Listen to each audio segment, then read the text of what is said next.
சிலபஸ்ல இப்போ 2018, 19க்குன்னு அவங்க குடுத்த அந்த சிலபஸ்ல ரொம்ப குறிப்பா எஜுகேஷன் சைக்காலஜி அப்படிங்கிற அந்த ஒரு பகுதி உங்களுக்கு யூனிட் 1ல இருந்து யூனிட் 8 வரைக்கும் இருக்கும். இதுல யூனிட் 1, 2, 8 இந்த 3 யூனிட்லயுமே தேசிய கல்விக் கொள்கை 1986 பத்தி தான் முழுசா பேசியிருப்பாங்க. இதுல யூனிட் 3ல வந்து என்ன பண்ணியிருப்பாங்கன்னா, தமிழ்நாடோட ஜியோகிராஃபி, தமிழ்நாடோட ஹிஸ்ட்ரி, தமிழ்நாடோட ஜெனரல் ஸ்டடீஸ் எல்லாமே இதுல பேசியிருப்பாங்க யூனிட் 3ல. இது ரொம்ப வித்தியாசமான, வினோதமான யூனிட். மேபி நம்மளோட ஜெனரல் நாலேட்ஜ் கொஸ்டின் மேக்ஸிமம் வந்து இதுல இருந்து தான் கவர் ஆகுற மாரி இருக்கும். மீதி இருக்கக்கூடிய யூனிட் 4, 5, 6 இந்த யூனிட்ல என்ன பண்ணியிருப்பாங்கன்னா, சைக்காலஜி. இதுல தான் ஆக்சுவல் சைக்காலஜியே பேசியிருப்பாங்க. சரிங்களா? அண்ட் யூனிட் 7ல என்ன பேசியிருப்பாங்கன்னா, ஃபிலாசபி பேசியிருப்பாங்க. எஜுகேஷனல் ஃபிலாசபி பேசியிருப்பாங்க. எஜுகேஷனல் ஃபிலாசபினா காந்தி வந்து கல்விய எப்படி வழிநடத்தணும்னு சொன்னாரு. அதே மாதிரி தாகூர் என்ன சொன்னாரு. இப்ப நம்ம ஊர்ல காந்தி, தாகூர் அவங்கலாம் சொன்ன மாதிரி வெளியூர்ல நெறைய பேர் இருப்பாங்க இல்லையா? ஸோ ரூசோ என்ன சொன்னாரு, டெபி என்ன சொன்னாரு. ஸோ அவங்களோட ஃபிலாசபிஸ்லாம் பேசியிருப்பாங்க. ஸோ இப்படி தான் நம்மள்ட்ட இருக்கிற ஓல்டு சிலபஸ பிரிக்க முடியும். சரிங்களா? இப்போ புது சிலபஸ் மாற்றி அமைக்கிறாங்க அப்படின்னாலும், என்ன பெரிய மாற்றம் நடக்கும் அப்படின்னு கேட்டிங்கன்னா, இந்த சிலபஸோட நம்பர் எல்லாம் மாத்துவாங்க. மேபி இது 4, 5, 6ன்னு குடுக்காம 1, 2, 3 அந்த மாரி குடுக்கலாம். தலைப்புகள வந்து பிச்சு பிச்சு மாத்தி அது மாரி ரீஅரேஞ்ச் பண்ணி குடுக்கலாம். இந்த தேசிய கல்விக் கொள்கை 1986க்கு பதிலா தேசிய கல்விக் கொள்கை 2020 வந்து சேர்க்கலாம். இந்த மாதிரியான மாற்றங்கள் தான் நடக்கும். சரிங்களா? ஓகே. ஸோ நம்ம ஏற்கனவே வந்து 2 முறை தேசிய கல்விக் கொள்கை 1986 அண்ட் 20 இது 2யுமே வந்து நெறைய முறை கிளாஸ்ல பார்த்துருக்கோம், ரிவைஸ் பண்ணியிருக்கோம். ஓகே. ஸோ இன்னைக்கு நம்ம என்ன பார்க்க போறோம்னா, இந்த யூனிட்ஸ்ல இருக்கக்கூடிய தியரீஸ். இந்த யூனிட் 4, 5, 6ல எல்லாத்துலயுமே தியரீஸ் இருக்கும். ஒரு யூனிட்ல பார்த்தீங்கன்னா, லேர்னிங் தியரி இருக்கும். ஒரு யூனிட்ல இன்டெலிஜென்ஸ் தியரி இருக்கும். இன்னொரு யூனிட்ல மோட்டிவேஷன் தியரி இருக்கும். அப்படி எல்லா யூனிட்லயுமே தியரியா தான் இருக்கும். சரிங்களா? ஸோ இதுல முக்கியமான தியரீஸ் தான் பார்க்க போறோம். Let me start. Let me start with Jean பியாஜே தியரி. சரிங்களா? ஸோ இந்த ஜியான் பியாஜே தியரி பொறுத்தவரைக்கும், ஹி இஸ் அ மேன். இந்த ஜான் பியாஜே அப்படிங்கிறவர் என்ன பண்ணார் அப்படின்னா, ஜீன் பியாஜே அப்படின்னு சொல்லுவாங்க. ஒரு சில பேர் பியாஜெட் அப்படின்னு சொல்லுவாங்க. ஸோ எப்படி வேணாலும் சொல்லிக்கலாம். ஜீன் பியாஜே. ஓகே. ஸோ இவர் என்ன பண்ணினார் அப்படின்னா, காக்னிட்டிவ் டெவலப்மெண்ட் தியரி. ஒரு தியரி குடுக்குறாரு. காக்னிட்டிவ் அப்படின்னா அறிவு. அறிவு சார்ந்த, சிந்தனை சார்ந்த. காக்னிட்டிவ்னா அறிவு, சிந்தனை இந்த மாதிரி தமிழ் வார்த்தைகளோட நீங்க இத தொடர்பு படுத்திக்கலாம். அதுதான் ஆக்சுவலி. இந்த அறிவு வந்து எப்படி வளர்ச்சி அடையுது? எப்படி வந்து இந்த சிந்தனை வளர்ச்சி அடையுது? இதெல்லாமே வந்து இவரு சொல்லியிருக்காரு. இவர் வந்து பார்த்தீங்கன்னா, அ நம்மளோட இன்டெலிஜென்ஸ் டெஸ்ட்ட கண்டுபிடிச்சாங்கல்ல. யார் இன்டெலிஜென்ஸ் டெஸ்ட்ட கண்டுபிடிச்சாங்க? யாங்னே கேக்னேவா? Binet Terman Terman Terman. Good. அதுக்கு அவங்களோட கொஞ்சம் முன்னாடி அவங்களோட சேர்ந்து கூட்டாளி இன்னொருத்தவங்க. Alfred Binet. Binet Alfred Binet. Super, super, super. Alfred Binet. So Alfred Binet வந்து இந்த இன்டெலிஜென்ஸ் சோதனைய கண்டுபிடிச்சாங்க. ஸோ ஏன் இந்த இன்டெலிஜென்ஸ் சோதனைய கண்டுபிடிக்கணும் அப்படின்னா, அவங்க கண்டுபிடித்த அந்த காலகட்டத்தில உலகப் போர் அந்த மாதிரி ஒரு சூழல் இருந்தது. அப்போ வந்து அம் இப்போ நம்மள வந்து படிச்சு ஒரு வேலைக்கு போ சொன்னா சூப்பரா வேலைக்கு போயிடுவோம். சரிங்களா? ஆனா வந்து ஆர்மிக்கெல்லாம் வந்து யாரும் வரமாட்டாங்க. பொதுவா போக மாட்டாங்க. இப்போ வேணா வந்து ஆர்மிக்கு போறது பெருமையா இருக்கு. நான் ஆர்மிக்கு போறேன், அந்த எக்ஸாம் எழுதுறேன், ஆஃபீஸரா போறேன். அப்படி மேபி இருக்கலாம். இந்தியால அந்த சூழலா இருக்கலாம். அவங்க உலகப் போர் அவங்க நாடு வந்து வேணும்னே வீம்பா போய் உலகப் போர்ல பங்கேற்குதுன்னா, யாருமே வந்து வீட்ல இருக்கிறவங்களலாம் ஆர்மில சேருங்க அப்படின்லாம் சொல்ல மாட்டாங்க. உலகப் போர் நடந்துட்டு இருக்க நேரத்தில. ஸோ நெறைய பேர் வந்து ஆர்மிக்கு போகல. ஆனாலும் ஆர்மிக்கு ஆள் தேவைப்பட்டது. அப்போ இந்த இன்டெலிஜென்ஸ் டெஸ்ட்ன்னு சொல்லி ஆர்மிக்கு ஆள் எடுக்கிறதுக்காக, ஆர்மில சும்மா எல்லாரையுமே சேர்த்துக்க முடியாது. நெறைய ஆள் தேவைப்படுறாங்க. ஆனா, எல்லாரையுமே என்ன பண்ண முடியாது? சேர்த்துக்க முடியாது. ஆர்மிக்குன்னு ஒரு நுண்ணறிவு வேணும் அப்படின்னு எதிர்பார்க்குறாங்க. ஸோ, அதனால இவங்க என்ன பண்றாங்கன்னா, இந்த இன்டெலிஜென்ஸ் டெஸ்ட்ட வந்து ஆல்ஃபிரட் பினெட்ட சொல்லி கண்டுபிடிக்க சொல்றாங்க. அவருமே இந்த இன்டெலிஜென்ஸ் டெஸ்ட்ட கண்டுபிடிக்கிறார். இன்டெலிஜென்ஸ் டெஸ்ட்ட கண்டுபிடிச்சுட்டு ஒரு லேப் மாரி வச்சுட்டு, அந்த லேப்ல ஒரு ஆள் வேலைக்கு போடணும்ல. இவர் பெரிய சயின்டிஸ்ட் எல்லா நேரமும் இவரே இருக்க முடியாது. லேப்ல ஒரு ஆள வேலைக்கு போடுறார். அந்த லேப்ல வேலைக்கு போடுற ஆளுக்கு பேர் தான் ஜியான் பேஜே. அந்த வேலைக்கு ஆள் போடுறாங்க இல்லையா? அவங்க தான் வந்து ஜியான் பியேஜே. புரியுதுங்களா? ஓகே. ஸோ இந்த ஜியான் பியேஜே என்ன செய்றார் அப்படின்னா, ஆ லேட்டர் ஆன் அவரு லேபுக்கு நிறைய பேர் டெஸ்ட்டுக்கு வர்றாங்க, டெஸ்ட் குடுக்குறாங்க. அதெல்லாமே he was okay with that. ஆனா, at particular point of time அவருக்கு வந்து இந்த குழந்தைகளோட நுண்ணறிவு வந்து வேறுபடுது அப்படிங்கிறத அவர் புரிஞ்சுக்கிறாரு. இப்ப ஆல்ஃபிரட் பினெட் வந்து ஒரு டெஸ்ட் வச்சிருப்பாரு. இந்த வர்ற எல்லாருக்கும் இந்த டெஸ்ட்டை வைப்பா அப்படின்னு சொல்லி குடுத்துட்டு போயிருப்பார். சரி, அது ஓகே. ஆனா, குழந்தைகளோட நுண்ணறிவு வேறுபடுறத இந்த ஜியான் பியாஜே வந்து கண்கூடா உணர்ந்தார். அறிவாளி குழந்தைகள் ஆனா இந்த டெஸ்ட்ல கம்மியான மார்க் வாங்குறாங்க. டெஸ்ட்ல நல்லா நிறைய மார்க் வாங்குறாங்க. ஆனா அந்த குழந்தைகளுக்கு சின்ன சின்ன விஷயம் கூட புரிதல் இல்ல. அது என்ன முரண்பாடா இருக்கு அப்படின்னு சொல்லி ஜியான் பேஜே வந்து யோசிக்கிறார். ஓகே. அப்ப ஜியான் பேஜே அந்த மாதிரி யோசிக்கும் பொழுது ஒன் செகண்ட்.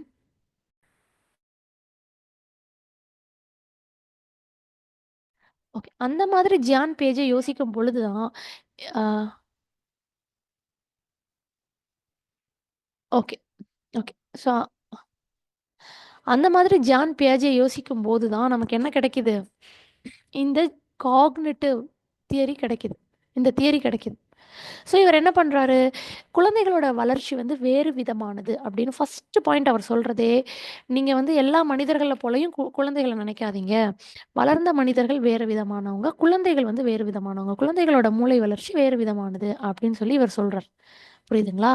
அப்படி சொல்லிட்டு அதுக்கப்புறம் இவர் என்ன பண்ணுறாருன்னு பார்த்தீங்கன்னா, அ அ குழந்தைகள பத்தி நான் ரொம்ப ஆழமா படிக்க போறேன் அப்படி சொல்லி சொல்றாரு. சரி, குழந்தைகள பத்தி ஆழமா படிக்கணும்னா, யாராவது அவருக்கு குழந்தைங்க குடுப்பாங்களா? சரி சார், எங்க குழந்தைங்கள வச்சு ரிசர்ச் பண்ணுங்க. எங்க குழந்தைங்கள வச்சு ரிசர்ச் பண்ணுங்கன்னு யாராவது குடுப்பாங்களா? யாரும் குடுக்க மாட்டாங்க இல்லையா? ஸோ அவர் வீட்லயே 4 குழந்தைங்க இருக்காங்க. ஜியான் பியாஜே வீட்லயே 4 குழந்தைங்க. 4மே அவரோட குழந்தைங்க. எல்லாருமே ஒரு ஒரு வயது வரம்புக்குள்ள இருக்காங்க. ஸோ அந்த குழந்தைகளையே ரொம்ப அடிப்படையா கொண்டு, அந்த குழந்தைகள நல்லா கவனிச்சு, அவங்கள்ட்ட இருந்து தான் இந்த தியரியவே இவர் உருவாக்குறார். ஸோ இந்த தியரியில அவர் என்ன சொல்றார் அப்படின்னு பார்த்தீங்கன்னா, ஒரு ஒரு இந்த குழந்தைகள் வந்து ஒரு 4 படிநிலைய தாண்டி தான் வர்றாங்க. 4 படிநிலை இருக்கு அப்படின்னு சொல்றார்.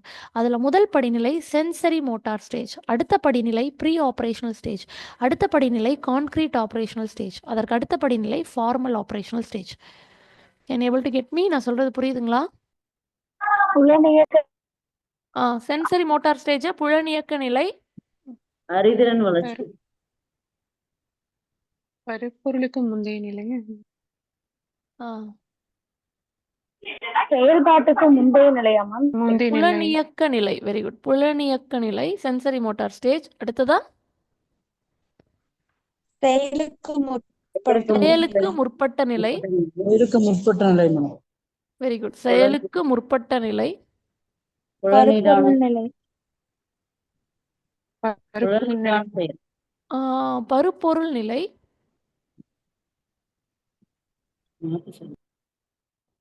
ஆ, பருப்பொருள் நிலை தானே இது. Concrete operational stage. Formal operational stage கருத்தியல் நிலை. கருத்தியல் நிலை. Very good, super. கருத்தியல் நிலை. ஸோ இதான் தமிழ்ல. சரிங்களா? Okay. So sensory motor stage, pre operational stage, concrete operational stage, operational stage. அவ்வளோதான். ரொம்ப சிம்பிள். ஸோ இப்போது இந்த 4 நிலைகளில் இருப்பதா சொல்லிட்டாங்க. அதுக்கப்புறம் வந்து இது 0லேருந்து 12 வயது வரைக்கும், ஐ மீன் 0லேருந்து 2 வயது வரைக்கும், இவங்க வந்து 2லேருந்து 7 வயது வரைக்கும், இவங்க வந்து 7லேருந்து 11 வயது அல்லது 12 வயது வரைக்கும், இவங்க வந்து 12 வயதிற்கு மேலே. ஸோ இந்த மாதிரி வயதையும் பிரிச்சுட்டாங்க. ஸோ இந்த வயதெல்லாம் வந்து மேட்ச் த ஃபாலோயிங்கில் கொடுத்து கேட்கலாம். இந்த மாதிரியும் கேட்கலாம். சரிங்களா? இப்போ ஒரு பிறந்த குழந்தை வந்து உங்களுக்கு தெரியும். பிறந்த குழந்தைகள் வந்து தலை கூட சுமக்க மாட்டாங்க. இல்லையா? அதற்கப்புறம் சிறிது காலம் கழிச்சு தான் அவங்க வந்து கண்ணெல்லாம் நல்லா விழிச்சு பார்ப்பாங்க. ஏதாவது சத்தம் கேட்டுச்சுன்னா அந்த பக்கம் திரும்பி பார்ப்பாங்க. அப்புறமா வந்து சிரிப்பாங்க. கொஞ்சம் கொஞ்சமா வந்து இன்னொரு இடத்துக்கு நகர்ந்து போகணும் அப்படிங்கிற ஒரு உந்துதல் வந்து அவங்களுக்கு இருக்கும். ஸோ இந்த மாரிலாம் நெறைய இருக்கு. இதெல்லாமே பார்த்தீங்கன்னா, கிட்டத்தட்ட அம் நமக்கு நமக்கு பிறந்த குழந்தைங்கள கவனிக்கும்போது நமக்கு தெரிஞ்சிருக்கும். இப்போ மனிதர்களுக்கு தான் இப்படி. மித்த எல்லாருக்குமே வந்து வேறு விதமானதா இருக்கும். ஓகே. மித்த எல்லாருக்கும் அப்படின்னா, ஃபார் எக்ஸாம்பிள் இப்போ மாடு கன்னுக்குட்டி போட்டதுன்னு வச்சுக்கோங்களேன். அந்த கன்னுக்குட்டி வந்து ஒரு ஒரு 10 நிமிஷத்துல என்ன பண்ணுவாங்க அந்த கன்னுக்குட்டி? ஒரு 10 நிமிஷம், 1/4 மணி நேரத்துல எழுந்து துள்ளி குதிச்சு நடக்க ஆரம்பிச்சுரும், ஓட ஆரம்பிச்சுரும். ஓகே. அண்ட் ஆல்சோ ஆடுமே அப்படிதான். ஒரு 10 to 20 மினிட்ஸ்ல வந்துட்டு துள்ளி குதிச்சு எந்திரிச்சு நடக்க ஆரம்பிச்சிடும். எல்லா உயிரினங்களும் அப்படிதான். மீன் மீன் மீன் குட்டி போட்டோன்னே அது பாட்டுக்கு நீந்த ஆரம்பிச்சிடும். ஸோ இது இயல்பு. ஏன்னா அவங்களுடைய வளர்ச்சி எல்லாமே உள்ள நடந்துரும். அந்த தாயோட கருவயிற்றுக்குள்ள இருக்கும் பொழுதே 90% வளர்ச்சி, 99% வளர்ச்சி வளர்ந்துடும்.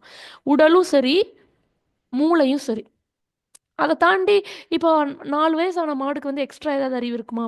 10 வயசான மாடுக்கு ஏதாவது எக்ஸ்ட்ரா அறிவு இருக்குமானா அப்படி கிடையாது. அவங்களுக்கு எல்லாமே வந்து அந்த தாய் கருவயிற்றுக்குள்ளேயே வளர்ந்துரும். 99% வளர்ச்சி. சரிங்களா? வெளியே வந்து எந்த உணவை உட்கொள்ளணும், அந்த மாதிரி சின்ன சின்ன விஷயங்கள் தான் அவங்க கற்றுப்பாங்க. ஆனால் மனிதர்களுக்கு அப்படி கிடையாது. மனிதர்களை பொறுத்த வரைக்கும் தாய் கருவயிற்றுக்குள்ள பாதிக்கு பாதி வளர்ச்சி தான், 30-40% தான். ஆனால் பெரும்பாலான வளர்ச்சி வெளியே வந்து தான். குறிப்பாக மூளையோட ஐக்கிய வளர்ச்சி இது எல்லாமே வெளியே வந்து தான் நடக்குது. ஸோ இந்த ஒரு வித்தியாசத்தை நம்ம புரிஞ்சுக்கணும். சரி, இதை வந்து ஜியான் பேஜே புரிஞ்சுக்கிட்டார். அவர் புரிஞ்சுக்கிட்டதுனால தான் இந்த மாதிரி 4 வகைப்பாடாக பிரித்து ஒரு நிலைகள்லையும் என்ன நடக்குது அப்படிங்கிற மாதிரி அவர் சொல்லியிருக்கார். சரிங்களா? ஸோ இப்போ இங்கே பார்த்தோம் அப்படின்னா பியாஜே வந்து 4 டிஃப்ரெண்ட் ஸ்டேஜஸை சொல்லியிருக்காரு. அது உங்களுக்கு தெரியும். அண்ட் அதே மாதிரி இந்த ஸ்டேஜை விட 2வது ஸ்டேஜ் கொஞ்சம் அட்வான்ஸாக இருக்கும். இவங்க விட இந்த ப்ரீ ஆப்ரேஷனல் ஸ்டேஜை விட கான்க்ரீட்டில் இன்னும் குழந்தைகள் வந்து விவரமான குழந்தைகளாக இருக்கும். கான்க்ரீட்டை விட ஃபார்மல் ஆப்ரேஷனில் இன்னும் விவரமான குழந்தைகளாக இருப்பாங்க. புரியுதுங்களா? ஸோ இந்த மாதிரி அடுத்தடுத்த லெவலுக்கு போக போக குழந்தைகளோட சிந்தனையுமே நல்லா வளரும். இந்த சென்சரி மோட்டாரை வந்து நம்ம புலனியக்க நிலை அப்படின்னு சொல்கிறதுனால பெரிய அளவில் புலன்கள் தான் வந்து இவங்க வந்து செயல்படும். ஓகே, அந்த குழந்தைங்க வந்து கை விரல்கள் எடுத்து வாயில் வச்சு சுவைப்பாங்க. இல்லைனா கீழே எந்த பொருள் எடுத்தாலும் அதை முதல்ல வாயில் வச்சு சுவைச்சு பார்ப்பாங்க. சிரிச்சு பழகுவாங்க. கண்ணால் வந்து கண்ணை உருட்டி உருட்டி எல்லாரையும் பார்ப்பாங்க. அப்புறம் திக்கி திக்கி அந்த சொல்லெல்லாம் பேச ஆரம்பிப்பாங்க. ஸோ அந்த புலனியக்க நிலை, அதில் அந்த புலன்கள் தான் வந்து அப்போ தான் செயல்பட ஆரம்பிக்கும். அடுத்ததாக 2 வயதுலேருந்து 7 வயதுக்குள்ள நம்ம வெளி உலகத்தில் இருக்கிற வார்த்தைகளை பழகுவோம். நம்ம என்ன வார்த்தைகளை பழகுறோமோ அதற்குரிய உருவங்களை வந்து நம்ம மனசில் நம்மளாவே பதிய வச்சுப்போம். 2லேருந்து 7 வயதுக்குள்ளே கண்டிப்பாக இது நடக்கும். புரியுதுங்களா? நம்ம வார்த்தைகளை வந்து பழகுவோம். அந்த வார்த்தைகளோட உருவங்கள் இது இப்படித்தான் இருக்கும் அப்படிங்கிற மாதிரி அந்த குழந்தைங்க அதுவாகவே அப்படி எடுத்து வச்சுப்பாங்க. ஏன் நான் அப்படி சொல்கிறேன் அப்படின்னா, நம்ம இப்போ ஒரு சின்ன குழந்தைய வந்து அவங்க அப்பா வந்து பைக்கில் கூட்டிகிட்டு போகிறாங்கன்னு வச்சுக்கோங்களேன். பைக்கில் கூட்டிகிட்டு போய் ஏடிஎம்மில் பணம் எடுத்துகிட்டு வீட்டுக்கு தேவையான பொருட்கள்லாம் வாங்கிட்டு வர்றாங்க. இப்போ இந்த குழந்தை என்ன நினச்சிப்பாங்க அப்படின்னா, அந்த ஏடிஎம் இருக்குல்ல, அந்த மிஷின்கிட்ட போய் நின்னா அந்த மிஷின் தானாக பணம் கொடுக்கும்.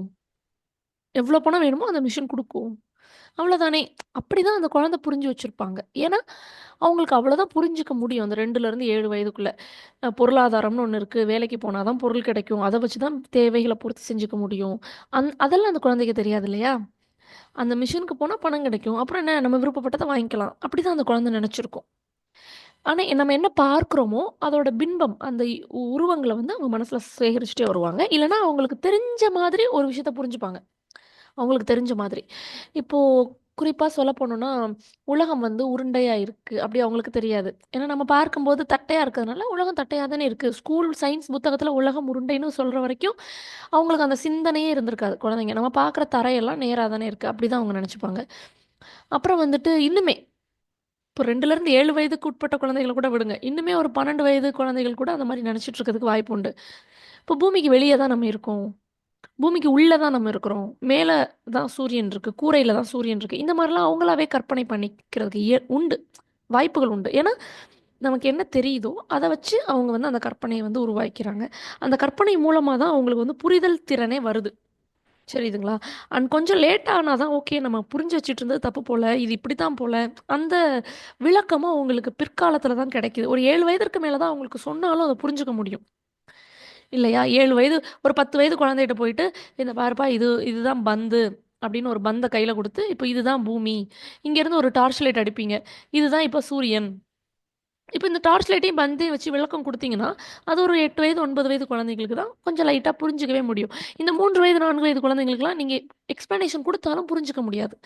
ஏன்னா அவங்களுக்கு புரிஞ்ச மாதிரி அந்த கற்பனை திறனை உள்ளே வச்சுருப்பாங்க. அதை வச்சு அவங்க அப்படியே மேனேஜ் பண்ணி பேசிக்கிட்டே வருவாங்க, அவ்வளோதான். இந்த லாஜிக்கல் திங்கிங் அப்படிங்கிறது நம்ம இந்த இந்த விளக்கம் கொடுக்கும்போது இந்த விளக்கத்தோட லாஜிக், அதுக்கு பின்னாடி இருக்கக்கூடிய தர்க்கத்தை, அந்த ரீசனிங், காரணம் அறிதலை வந்து அவங்க புரிஞ்சிக்கக்கூடிய தன்மை வந்து அந்த 7 வயதுலேருந்து 12 வயதிற்குள்ளே தான் உருவாகும். அதனால தான் இந்த 7 வயதுலேருந்து 12 வயதுக்குள்ளே தான் அவங்களுக்கு நம்ம வந்து மல்டிப்ளிகேஷன், டிவிஷன் இது எல்லாமே சொல்லித்தரோம். மல்டிப்ளிகேஷன், டிவிஷன் இது எல்லாமே இந்த 7லேருந்து 12 வயதுக்குள்ளே சொல்லித்தரோம்.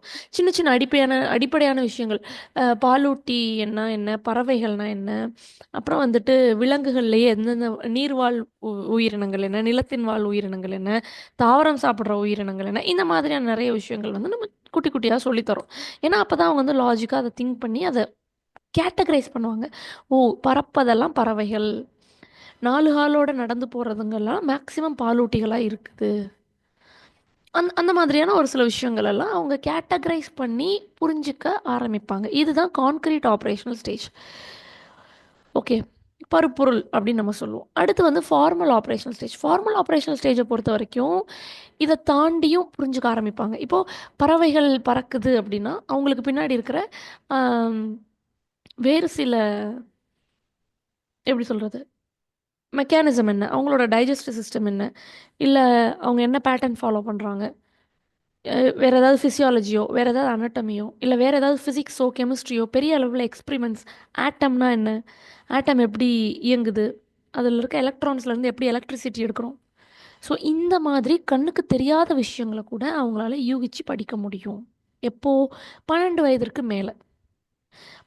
7லேருந்து 12 வயது வரைக்கும் நம்ம என்ன பண்ணுவோம்? நம்ம கண்ணு முன்னாடி ஒரு பொருள் தெரிஞ்சதுன்னா அந்த பொருளோட இயக்கம் என்ன, அதோட காரணம் என்ன, அதோட வகைகள் என்ன, அதை மட்டும் சொல்லிக் கொடுப்போம். இப்போ 12 வயதிற்கு மேலே ஆயிடுச்சுன்னா கண்ணுக்கு தெரியாத பொருட்கள் கூட நம்ம அவங்களுக்கு சொல்லி புரிய வைப்போம். ஃபார் எக்ஸாம்பிள், ஒரு பாட்னின்னு எடுத்தால் அதில் பிளான்ட் செல் எப்படி இருக்குது, அனிமல் செல் எப்படி இருக்குது. இப்போ பிளான்ட் செல், அனிமல் செல்லாம் நம்ம கண்ணில் பார்த்ததில்ல.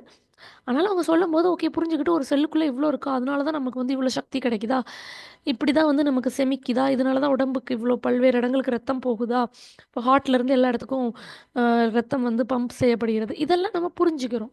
அது மாதிரி எலக்ட்ரான் ஒன்று இருக்குது, அந்த எலக்ட்ரான் நகர்ந்தால் தான் நமக்கு எலக்ட்ரிசிட்டி ப்ரொடியூஸ் ஆகும். ஓகே, கெமிஸ்ட்ரியில் வந்து பாண்டு, ஆட்டம் அரேஞ்ச்மெண்ட்லாம் இப்படி இருக்குது, இதெல்லாம் எப்படி புரிஞ்சுக்கிறோம்? கண்ணுக்கே தெரியாத ஒரு சில விஷயங்களை 12 வயதிற்கு மேலே கொஞ்சம் கொஞ்சமாக புரிஞ்சுக்கிறோம். அதனால தான் 6th ஸ்டாண்டர்டுக்கு மேலே, 6ஆம் வகுப்புக்கு மேலே தான் நம்ம இந்த அறிவியல், இயற்பியல், வேதியியல் இதெல்லாம் வந்து 6ஆம் வகுப்புக்கு மேலே தானே நம்ம இன்ட்ரடியூஸ் பண்ணுறோம். காரணம், அப்போ தான் அவங்களுக்கு புரியும் அப்படின்னு சொல்லி ஜான் பேஜே சொல்லியிருக்காரு.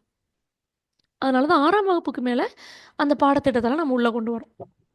Can able to get me? நான் சொல்கிறது புரியுதுங்களா? Yes ma'am. ஓகே, சொல்லுங்க மேம். ஸோ நம்ம கண்ணுக்கு தெரியாத அப்ஸ்ட்ராக்டான திங்கிங், அதுக்கு பின்னாடி இருக்க சயின்டிஃபிக் காரணங்கள், இதெல்லாமே இந்த ஒரு ஃபார்மல் ஆப்ரேஷன் ஸ்டேஜில் வந்துடும். சரிங்களா? ஓகே, இப்போ சென்சரி மோட்டார் ஸ்டேஜ்னா 0லேருந்து 2 வயது வரைக்கும், இது நமக்கே தெரியும். இதுக்கு அடுத்து காக்னிட்டிவ் டெவலப்மெண்ட். அதுதான் இந்த ஸ்டேஜில் இந்த தவழ்வாங்க இல்லையா, தவழ்வாங்க, டாட்லர்ஸ்னால் தத்தி தத்தி நடக்கிறவங்க, இன்ஃபண்ட்னா கை குழந்தை, அதான் கை குழந்தை, டாட்லர்னா தத்தி தத்தி நடக்கிறவங்க, அப்போ தான் தத்தி தத்தி நடை பயிலும் குழந்தைகள். சரிங்களா? ஸோ இவங்க 2 பேரும் தான் இந்த ஸ்டேஜுக்குள்ளே வருவாங்க. இவங்களுக்கு என்ன இருக்குன்னா, பேசிக்காக ரிஃப்ளெக்ஸஸ் இருக்கும். ரிஃப்ளெக்ஸஸ்னால் அனிச்சையான செயல்கள் இருக்கும். அப்புறம் வந்து அந்த புலன்கள் வந்து இயங்க ஆரம்பிக்கும். யாராவது இப்படி போனாங்கன்னா அவங்கள திரும்பி பார்க்குறது, அப்புறம் வந்துட்டு அவங்க அம்மா சத்தம் கேட்டுச்சுன்னா வேகமாக அழுறது. இப்போ பசிச்சா அழுறது வந்து ரொம்ப அனிச்சையான செயல். எந்த குழந்தைக்கும் வந்து பசிச்சா அழுகணும், அழுதாதான் பால் கிடைக்கும், அப்படி யாரும் சொல்லி தர மாட்டாங்க. ஆனால் பசிச்ச உடனே அழுகிறது வந்து ஒரு குழந்தையோட அனிச்சையான செயல். அப்போது அது வந்து ரிஃப்ளெக்ஸஸ் அப்படின்னு சொல்லுவோம். இப்போ அந்த ஆள் திசை நகரணும், ஒரு ஆள் நடந்து போகிறாங்கன்னா அந்த குழந்தை லைட்டாக அதை கழுத்தை திருப்பி பார்க்கும், கண் வெளியே அசைக்கும். அவங்க அம்மா சத்தம் கேட்டுருச்சுன்னா அந்த குழந்தை ரொம்ப பூரிப்பாய் அசைய ஆரம்பிக்கும், குதிக்கும், தவண்டு அவங்க அம்மாட்ட போக ஆரம்பிக்கும். ஸோ இதெல்லாம் சென்சஸ் அண்ட் மோட்டர் ரெஸ்பான்சஸ்னு சொல்லுவோம். இது எல்லாமே இந்த பிறந்ததுலேருந்து அந்த 2 வயதுக்குள்ளவே அந்த குழந்தைங்க நல்லாவே செய்வாங்க, நம்ம பார்க்க முடியும், கவனிக்க முடியும். இந்த குழந்தைங்கள பொறுத்தவரைக்கும், அவங்களோட 5 புலன்கள் தான் அவங்களுக்குரிய ஆசிரியர்கள். ஏன்னா, இப்ப நம்ம வாய் திறந்து பேசி சொல்லியெல்லாம் அவங்களுக்கு புரிய வைக்க முடியாது. ஆனா, அவங்களோட 5 புலன்கள் தான் அவங்களுக்கு ஆசிரியர்களா இருப்பாங்க. So 5 senses are the teachers அப்படின்னு சொல்லுவோம். அதே மாதிரி ரிஃப்ளெக்ஸ் ஆக்ஷன்ஸ் அப்படிங்கிறது ஒரு சில நேரம் வந்து நம்ம அனிச்சை செயல் அப்படின்னு சொல்லுவோம். அதே மாதிரி இமிட்டேட்டிவ் பிஹேவியர் அப்படின்னா, அந்த குழந்தை வந்து நம்ம செஞ்சதெல்லாம் செஞ்சு பார்ப்பாங்க. அந்த குழந்தை வந்து நம்ம செஞ்சதெல்லாம் செஞ்சு காட்டுவாங்க. இப்போ வந்து நம்ம 1 வயது குழந்தை, இல்ல அந்த 1 1/2 வயது குழந்தைக்கு என்ன பண்ணியிருப்போம்னா, டாட்டா சொல்லிக் குடுத்து பழகியிருப்போம். இப்ப நம்ம வந்து டாட்டா சொல்லுவோம். எல்லாரும் போயிட்டு வாங்கன்னா, பாய், டாட்டா சொல்லுவோம். அப்ப அந்த குழந்தையும் அதே மாரி டாட்டா அப்படி சொல்லுவாங்க. So that is imitative behaviour. வீட்ல சொல்லிக் குடுத்துருப்பாங்க. அதனால அவங்க அத சொல்லுவாங்க. அந்த 2 வயதுக்குள்ள அந்த குழந்தைங்களால அதுதான் ரீப்ரொடியூஸ் பண்ணவும் முடியும். Okay, imitative behaviour. அதே மாரி ஆப்ஜெக்ட் பெர்மனன்ஸ். ஆப்ஜெக்ட் பெர்மனன்ஸ் அப்படின்னா, இப்போ நமக்கு தெரியும் நம்ம கண்ண விட்டு ஒரு பொருள் போனாலும், அந்த பொருள் இங்க தான் எங்கேயோ இருக்கும் அப்படின்னு நமக்கு தெரியும். ஆனா அந்த குழந்தைங்களுக்கு சின்ன வயசுல ஒரு பொருள் வந்து காணும் அப்படின்னா, அந்த பொருள் அப்படியே போயிடுச்சு. அவங்க மைண்ட்ல இருந்தும் போயிடும். அவங்க அத மனசுல வச்சிருக்க மாட்டாங்க. மைண்ட்ல மனசுக்குள்ள வச்சிருக்க மாட்டாங்க. இப்போ இத வச்சு தான் நம்ம குழந்தைங்களோட விளையாடுவோம். ஃபார் எக்ஸாம்பிள் புடாச் அப்படின்னு சொல்லிட்டு விளையாடுவோம். அதுக்கு அந்த குழந்தைங்க சிரிப்பாங்க. கக்க பக்கன்னு சிரிப்பாங்க. என்னன்னா, நம்ம கொஞ்ச நேரம் முகத்த மூடிப்போம். திடீர்னு திறப்போம். அந்த குழந்தைக்கு வந்து நம்ம கைக்கு பின்னாடி தான் முகம் ஒளிஞ்சிருக்குன்னு அந்த குழந்தைக்கு தெரியாது. அந்த குழந்தை பிடாச்சுன்னோனே பக்கன்னு சிரிக்கும். ஏன்னா, அந்த 1 1/2 வயசு குழந்தைக்கு என்ன தெரியும்? அவங்களோட மூளைக்குள்ள அதெல்லாம் ஃபார்ம் ஆயிருக்காது இல்லையா? அத வந்து ஆப்ஜெக்ட் பெர்மனன்ஸ் அப்படின்னு சொல்லுவாங்க. அதாவது ம் இப்போ ஒரு குழந்தை வந்து கீ செயின் வச்சு விளையாண்டுட்டு இருக்குன்னு வச்சுக்கோங்களேன். நம்ம என்ன பண்ணுவோம்? கீ செயின் வச்சு கண்ணுலயோ, வாயிலயோ குத்திப்பாங்கன்னு சொல்லிட்டு, அந்த விளையாடுற அந்த கீ செயின் ஷார்ப்பா இருக்கும் இல்லையா? வண்டி சாவி. அந்த வண்டி சாவிய வாங்கி தூக்கிட்டு போயிருச்சு. அப்படி சொல்லி நம்ம முதுகுக்கு பின்னாடி ஒளிச்சு வச்சுப்போம். அந்த குழந்தை என்ன பண்ணும்னா, அடம் பிடிக்காது. ஏன்னா, அந்த குழந்தைக்கு அடம் பிடிக்க தெரியாது அந்த வயசுல. அவ்வளோ விவரம் தெரியாது. ஓகே, நம்ம கையில வச்சிருந்த வரைக்கும் கீ செயின் இருந்துச்சு. அதுக்கப்புறம் இப்ப எங்கேயோ போயிடுச்சு. அப்படி சொல்லி அந்த குழந்தை மறந்துட்டு, அடுத்த விளையாட்டு பொருள் எடுத்து விளையாட ஆரம்பிச்சுரும். புரியுதுங்களா? அடுத்த விளையாட்டு பொருள் எடுத்து விளையாட ஆரம்பிச்சுரும். பிகாஸ் நம்ம கண்ண விட்டு மறைஞ்ச ஒரு பொருள் வந்து, அந்த குழந்தையோட மூளைய விட்டும் மறைஞ்சு போயிடும். அந்த பொருள் வந்து ரொம்ப நிலையானது. பொருள்கள் வந்து நிலையானது அப்படின்னு அந்த குழந்தைக்கு தெரியாது. இதுவே அந்த குழந்தை வந்து ஒரு 1 1/2 வயச நெருங்கிடுச்சுன்னு வச்சுக்கோங்களேன். 1 1/2 வயச தாண்டிடுச்சுன்னு வச்சுக்கோங்களேன். அப்போ என்ன பண்ணுவாங்க அப்படின்னா, நம்ம இந்த மாரி காக்கா தூக்கிட்டு போயிருச்சுன்னா, அந்த குழந்தை நம்பாது. நம்ம முதுகுக்கு பின்னாடி நடந்து வந்து, இல்ல தவண்டு வந்து எட்டி பார்க்கும். கைக்குள்ள இருக்கா? நம்ம கைக்குள்ள ஏதாவது ஒளிச்சு வச்சிருக்கோமான்னு கைய திறந்து அந்த பார்க்கும். ஏன்னா, அப்போ அந்த குழந்தையோட மூளை வளர்ச்சி அப்படி இருக்கும். ஆப்ஜெக்ட் பெர்மனன்ஸ் அப்படிங்கிற ஒரு விஷயம் வந்து அ இந்த இடத்துல தான் வரும். அந்த 1 1/2 வயதிலிருந்து 2 வயதுக்குள்ள தான் வரும். புரியுதுங்களா? பொருள்களின் நிலைத்த தன்மைய அந்த குழந்தைகள் உணரக்கூடிய தருணம். இதெல்லாமே நீங்க அந்த குழந்தைகள் நம்ம வீட்ல இருக்க குழந்தைகள வச்சு யோசிச்சு பார்த்தாலே தெரியும். அதே மாதிரி இந்த சென்சரி மோட்டார் ஸ்டேஜுக்குள்ள ஒரு 6 சப் ஸ்டேஜஸ் இருக்கு. 6 சப் ஸ்டேஜஸ். அது என்னன்னு மட்டும் பார்த்துக்கோங்க. ரிஃப்ளெக்ஸ் ஆக்ஷன்ஸ் ஒண்ணும் இல்ல. பிறந்த குழந்தைங்க வந்து சாப்பிட்டு தூங்குவாங்க, பசிச்சா அழுவாங்க, அப்புறம் அவங்களாவே யூரினேட் பண்ணிடுவாங்க. அது அனிச்சையான செயல்கள். அத தான் வந்து ரிஃப்ளெக்ஸ் ஆக்ஷன்னு சொல்றோம். வேற ஒண்ணுமே கிடையாது. அப்புறம் வந்து பிரைமரி சர்க்குலர் ரியாக்ஷன்ஸ் அப்படின்னு சொல்லுவாங்க. பிரைமரி சர்க்குலர் ரியாக்ஷன்ஸ் அப்படின்னா, குழந்தைங்களுக்கு வந்து சின்ன சின்ன விஷயம் செய்யும்போது ஒரு சந்தோஷம் கிடைக்கும். ஃபார் எக்ஸாம்பிள் விரல் எடுத்து வாயில வச்சு கடிக்கிறது, கை சிப்புறது. கை சப்புறது. இதெல்லாம் நம்ம நம்ம நம்ம நம்ம செய்றது வந்து நம்ம விரல தான் வாய்க்குள்ள எடுத்து வச்சு சப்புறோம்னு அந்த குழந்தைக்கு தெரியாது.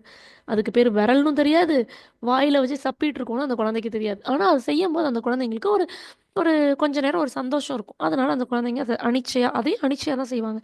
ஸோ இது பிரைமரி சர்க்குலர் ரியாக்ஷன்ஸ். அடுத்து secondary circular reactions. Secondary circular reactions அப்படிங்கிறது பேபி வந்து சின்ன சின்ன விஷயங்கள நம்ம ரிப்பீட்டடா செய்யும் பொழுது, அதில ஒரு சந்தோஷம் கிடைக்கும். இப்போ வந்து நம்ம ஒரு சத்தம் வர்ற அந்த கிழு கிழு அந்த சத்தம் வர்ற மாதிரி ஒரு பொருள் குழந்தைங்களுக்கு காட்டுவோமே! அது என்ன ராட்டில் சொல்றது? கிளுகிளு ராட்டு கிளுகிளுப்பு. குட். அது. அத மாரி காட்டம்போது, நம்ம என்ன பண்றோம்னா, வெளிய இருந்து ஒரு பொருள் எடுத்துட்டு வந்து அந்த குழந்தைங்க முன்னாடி இப்படி ஆட்டுறோம். அது வந்து அந்த குழந்தைங்கள கொஞ்சம் என்கேஜ்டா வச்சிருக்கும். அது கலர் கலரா தெரியும். அந்த குழந்தைங்க அப்படியே பார்ப்பாங்க. அப்புறம் சத்தம் வரும். அத பார்ப்பாங்க. அப்ப அவங்க ஏதோ ஒரு விஷயத்துல வந்து கொஞ்சம் அவங்களோட கவனம் வந்து அப்படியே வரும். அப்போ ரிப்பீட்டடா நம்ம செய்ய செய்ய அவங்க வந்து அதிலிருந்து சந்தோஷம் பட்டுட்டு அப்படி இருப்பாங்க. இதுதான் செகண்டரி சர்க்குலர் ரியாக்ஷன்ஸ். இதுவும் இயல்பாவே நடக்கும். அப்புறம் கோஆர்டினேட்டிங் செகண்டரி ஸ்கீம். இது என்ன கோஆர்டினேட்டிங் செகண்டரி ஸ்கீம்னா, முதல்ல அந்த குழந்தைங்களுக்கு கண்ணு வந்து ஒரு பக்கம் பார்க்கும். அவங்க வந்து அந்த அந்த பொருளை போய் எடுத்துட்டு வந்து வாயில வைக்கணும்னு நினைப்பாங்க. ஆனா அந்த பொருளை வந்து அந்த கையால பிடிக்க முடியாது. கையோட அசைவு வந்து அந்த பொருள் ஒரு திசையில இருக்கும், கையோட அசைவு வேற மாதிரி இருக்கும். அந்த கோஆர்டினேஷனே வராது. பட் இந்த ஒரு பருவத்துல இருந்து தான் கிட்டத்தட்ட ஒரு வயதை தாண்டிடும். இப்போ நான் சொல்ற எல்லாத்துக்குமே நீங்க வந்து ஒரு 3 மாசம் வச்சீங்க அப்படின்னா, ஒரு வயதை தாண்டிடும். தாண்டினதுக்கப்புறம் ஒரு 10 மாசம் தாண்டினதுக்கப்புறம் தான் நமக்கு இங்க என்ன கிடைக்கும்னா, செகண்டரிஸ் ஸ்கீம்ஸை வந்து கோஆர்டினேட் பண்ற மாதிரி. அதாவது கண்ணு எங்க போகுதோ, அந்த இடத்துக்கு கை போயி, அத பிடிச்சு இழுத்துட்டு வந்து வாயில வைக்கிற அந்த ஒரு கமாண்ட், அந்த நரம்பு மண்டல வளர்ச்சி. அது எல்லாமே. சரியா? அது எல்லாமே அப்பதான் கிடைக்கும்.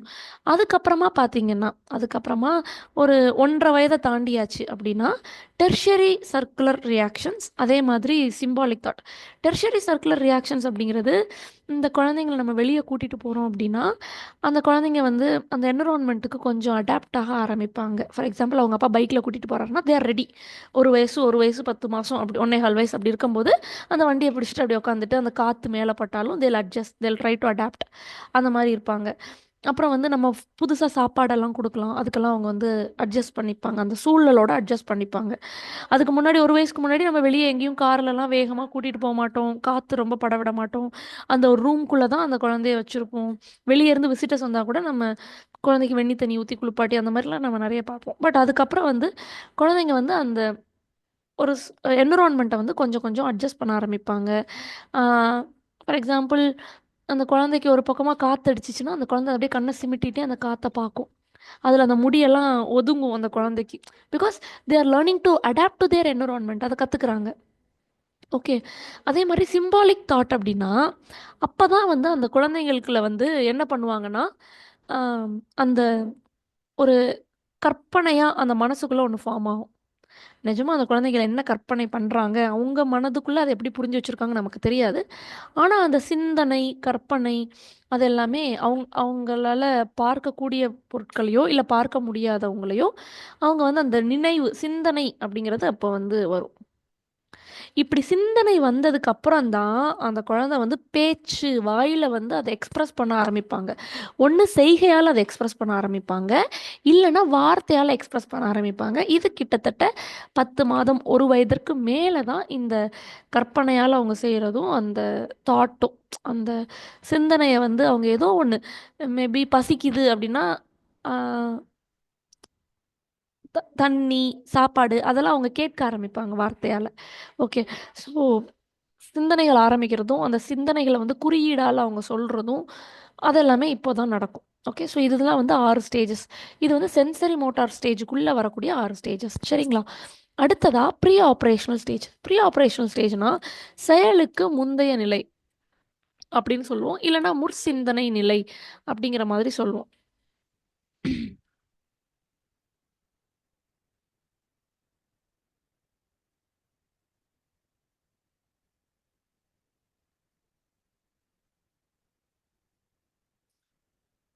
ஸோ செயலுக்கு முற்பட்ட நிலை அப்படின்னு சொல்லுவோம். அதாவது அந்த குழந்தைகள் வந்து சில சில செயல்கள் செய்ய ஆரம்பிப்பாங்க.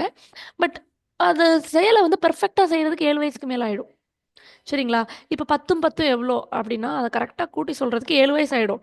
ஆனா, அந்த கூட்ட தெரிஞ்சுப்பாங்க இல்லையா? 1, 2, 3 அப்டி தெரிஞ்சுப்பாங்க இல்லையா? அந்த செயலுக்கு முற்பட்ட நிலை தான் இந்த ப்ரீ ஆப்பரேஷனல் ஸ்டேஜ். இதுல வந்து குழந்தைகள் அந்த சிந்தனைகள் டெவலப் ஆனுச்சு இல்லையா? போன ஸ்டேஜ்ல அந்த 2 வயதுக்கு உட்பட்டு இருக்கும்போது சிந்தனைகள் வளர்ந்தது. அந்த சிந்தனைகள வார்த்தைகளாவும், அந்த வார்த்தைகள வந்து நம்ம அப்பதான் வந்து படம்லாம் வச்சு சொல்லிக் குடுப்போம். ஆப்பிள காட்டி இது ஆப்பிள், ஒரு சிங்கத்த காட்டி இதுதான் சிங்கம் அப்படிலாம் சொல்லிக் குடுப்போம். ஸோ அந்த வார்த்தைகள அவங்களும் வந்து கத்துக்கிட்டு பயன்படுத்த ஆரம்பிப்பாங்க. அண்ட் அவங்க என்ன படத்த பார்க்குறாங்களோ, அந்த படத்த தான் வந்து அவங்க மூளைக்குள்ள வந்து படமா அப்படியே ஸ்டோர் பண்ணி வைப்பாங்க. மென்டல் இமேஜா ஸ்டோர் பண்ணி வைப்பாங்க. இன்னொன்னு என்ன நடக்கும் அப்படின்னா, இது உங்களுக்கு ஓகே. அந்த வார்த்தைகளெல்லாம் கத்துக்கிட்டு அவங்க சரளமா பேசுறத விட, வார்த்தைகள கத்துக்கிட்டு, அத சிந்தனைகளுக்குள்ள வச்சுட்டு, ஓரளவு they try their level. Okay. Okay. ஒரு படமா வந்து உள்ள மனசுக்குள்ள வச்சுப்பாங்க. அடுத்து வந்து ஈகோ சென்ட்ரிக். ஈகோ சென்ட்ரிக் அப்படின்னா, தன்முனைப்பு அப்படின்னு அர்த்தம். தன்முனைப்பு. அது என்ன தன்முனைப்பு? இப்போ குழந்தை வந்து இப்படி உட்காந்துருக்குன்னு வச்சுக்கோங்களேன். ஒரு குழந்தை இங்க உட்காந்துருக்கு. இந்த பக்கம் பார்த்து. இப்போ நம்ம வந்து இங்க நிக்கிறோம். நம்ம வந்து இங்க நிக்கிறோம்.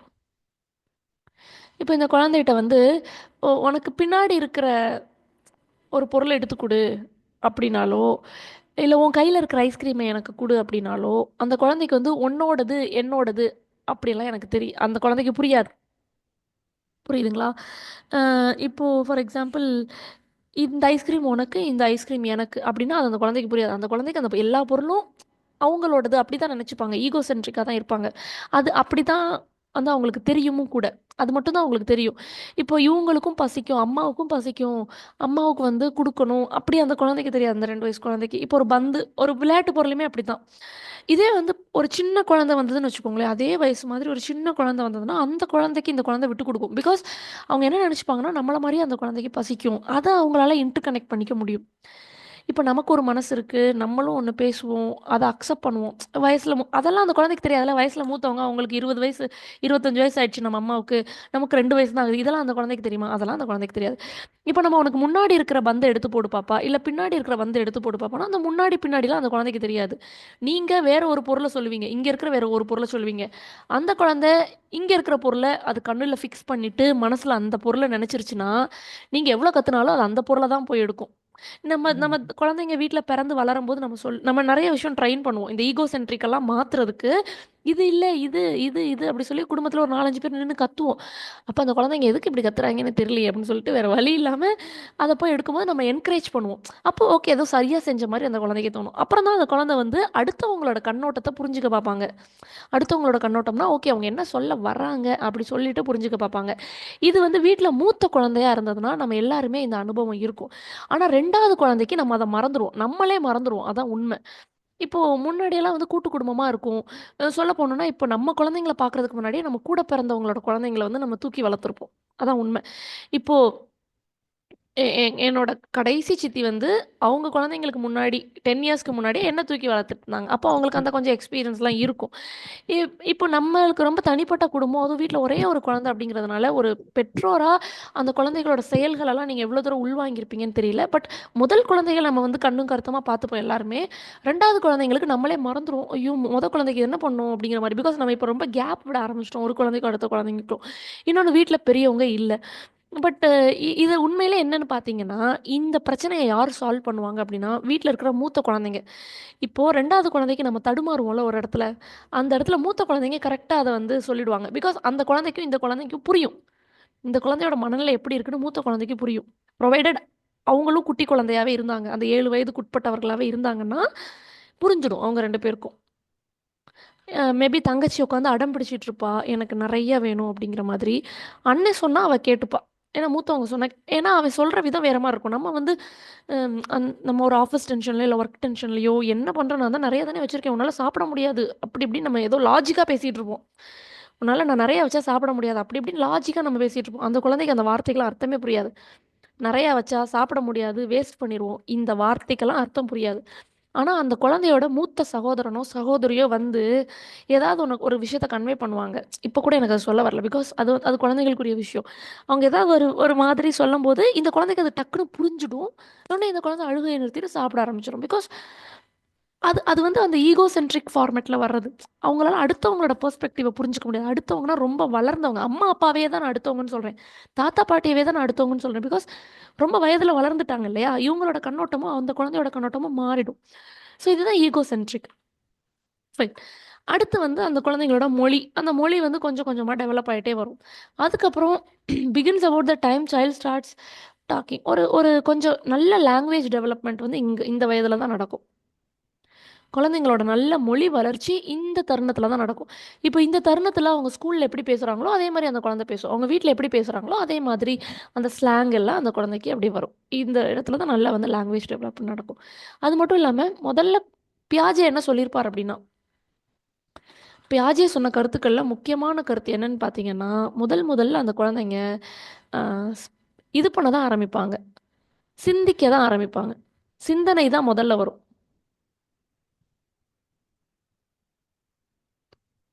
மொழி வந்து அதாவது அந்த மொழி, பேசுறது இதெல்லாம் வந்து 2வதா தான் வரும். 2வதா தான் வரும். ஓகே, உங்களுக்கு இது புரிஞ்சுக்க முடியுதா? இது ரொம்ப ரொம்ப முக்கியம். இப்போ இதை வந்து விகாட்ஸ்கை இருக்கார் இல்லையா, விகாட்ஸ்கைன்னு ஒருத்தர் இருக்காரு. அவரோட தியரியில் மொழி தான் முதல்ல வரும், அந்த குழந்தை பேசுறதுக்கு முதல்ல கற்றுக்கும், அதற்கப்புறம் தான் சிந்தனையை கற்றுக்கும், சிந்திக்க வரும். இப்போது ஒரு குழந்தைகிட்ட வந்து புதுசாக ஒரு வார்த்தை சொல்கிறோன்னு வச்சுக்கோங்களேன். வீட்டில் நம்ம குழந்தைங்க இருப்பாங்க, நம்ம நம்ம ஏதோ இயல்பாக பேசிட்டு போயிடுவோம். அந்த குழந்தை கூப்பிட்டு கேட்கும், இப்போ ஒன்று சொன்னீங்களே அது என்னது, அப்படின்னா அப்படின்னா அப்படி கேட்கும். ஓகே, இப்போ வந்து எலக்ட்ரிக் வண்டியை ஓரமாக பார்க் பண்ணுங்கங்க அப்படின்னு நம்ம வந்து சொல்கிறோம் வீட்டில் இருக்க ஒருத்தவங்கள்ட்ட, எலக்ட்ரிக் வண்டியை ஓரமாக பார்க் பண்ணுங்க. இப்போ நம்ம குழந்தைக்கு வண்டினா என்னன்னு தெரியும், எலக்ட்ரிக் வண்டினா என்னன்னு தெரியாது. இப்போ எதை சொன்னீங்களே, என்ன சொன்னேன், நான் ஒன்றும் சொல்லலையே, இப்போ நான் என்ன சொல்லிட்டேன், ஒன்றும் சொல்லையே அப்படின்னு சொல்லிட்டு நம்ம அடுத்த வேலையை பார்ப்போம். இல்லைம்மா அது இல்லை, வண்டி சொன்னீங்களே அது என்ன சொன்னீங்க, பார்க்குக்கு கூட்டு போக சொன்னீங்களா, அந்த பார்க்குங்கிற வார்த்தையை அந்த குழந்தை இல்லை பாப்பா பார்க்குக்கெல்லாம் கூட்டு போக சொல்ல, வண்டி சொன்னீங்களே அது என்ன என்ன சொன்னீங்க, எலக்ட்ரிக் வண்டின்னு சொன்னேன், அப்படி ஈனா ஈனா என்ன அப்படி சொல்லி அந்த குழந்தை திரும்ப கேட்கும். அப்போ நம்ம வந்து எலக்ட்ரிக்னா அப்போ நம்ம சொல்லணும், அதெல்லாம் உனக்கு தெரியாது போ அப்படி சொல்லிடக்கூடாது, கண்டிப்பான முறையில் அப்படி சொல்லிடக்கூடாது. அது குழந்தையோட மூளை வளர்ச்சியவே பாதிக்கும். குழந்தைங்க கேள்வி கேட்க கேட்க பேசி அதை புரிய வச்சு அப்படி தான் பண்ணணும். ஸோ எலக்ட்ரிக் வண்டியாப்பா, அது வந்து அப்பாவோட போகும்போது நீங்கள் பெட்ரோல் போட்டிருப்பீங்களப்பா, இது வந்து பெட்ரோலே போட வேணாம்ப்பா, இந்த வயர்ல இருந்தே கரண்ட்டில் தான் வண்டி ஓடும்பா அப்படி சொன்னால் அந்த பிள்ளை அந்த குழந்தை வந்து ஒரு ஒரு மனதளவில் ஒரு இமேஜ் ஒரு வடிவத்தை கொடுத்துக்கும். ஏன்னா அந்த குழந்தைக்கு வந்து அவங்க அப்பாவோட போய் பெட்ரோல் பங்க்கில் போட்டால் ஒரு அனுபவம் இருக்கும், கரண்ட்டில் நம்ம டிவிக்கோ இல்லை கம்ப்யூட்டருக்கோ லேப்டாப்க்கோ சார்ஜ் போட்ட ஃபோனுக்கோ சார்ஜ் போட்டால் இது இருக்கும், அந்த இது இருக்கும். ஓகே, இதில் வந்து வண்டியவும் இப்படி சொருகினா வண்டி ஓட ஆரம்பிச்சிடும் அப்படி சொல்லி அந்த குழந்தை அப்படி நினச்சிக்கும். அவங்க வந்து கற்பனையிலே ஒரு வடிவம் கொடுத்து அந்த வடிவத்தை தான் அடுத்தடுத்த லெவலுக்கு எடுத்துகிட்டு போவாங்க. அதுதான் அறிவோட ஆரம்ப கட்டம். இதை தான் வந்து ஸ்கீமா அப்படின்னு இவர் சொல்லுவார். இதுக்கு தான் பேர் தான் இவர் ஸ்கீமாம்பார். அப்போ குழந்தைகளுக்கு வந்து அந்த மொழி முதல்ல நம்ம சொல்லும் பொழுது அந்த மொழியை சார்ந்த சிந்தனை இரண்டாவதா வரும் அப்படின்னு சொல்றது விகாட்ஸ்கை. சிந்தனை தான் முதல்ல வரும், மொழி இரண்டாவதா வரும்னு சொல்றது யாரு?